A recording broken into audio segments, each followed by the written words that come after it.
This guide provides instructions for performing various operations on ZYCOO devices using the Avigilon Control Center platform. These operations include adding or removing devices, broadcasting and monitoring, and applying API settings to manage music playing or relay triggering. Ensure that Avigilon Control Center platform has been successfully installed before proceeding with any operations. Make sure that the on-diff settings on the device's management page are activated. The username and password here is the credentials for adding device in the Avigilon Control Center platform. Adding devices.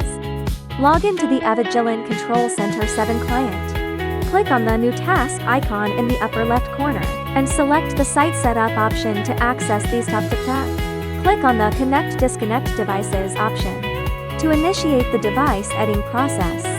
The system is capable of automatically discovering the ZYCOO device. Select the desired device from the Discovered Devices pane, and click on the Connect icon to add it to the system. Select a desired location and click on the OK option.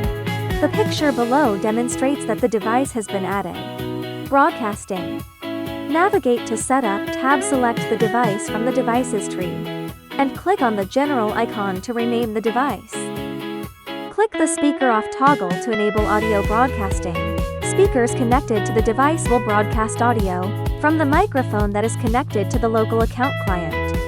Navigate to View 1 and drag the device to the right pane. Then, perform a long press on the microphone icon to initiate broadcasting on the device. Relay triggering. Log into the management page of ZYCOO device. Navigate to Advanced API Settings and enable both the Relay API Enable and Play API Enable option. Then, copy the Delay API URL for future use. Right-click on the site and select the new web page. Customize the web page name by entering it in the name field, and paste the copied URL into the URL field. Drag the URL into the right pane to trigger the relay output. Note: the process for triggering additional APIs follows the same step.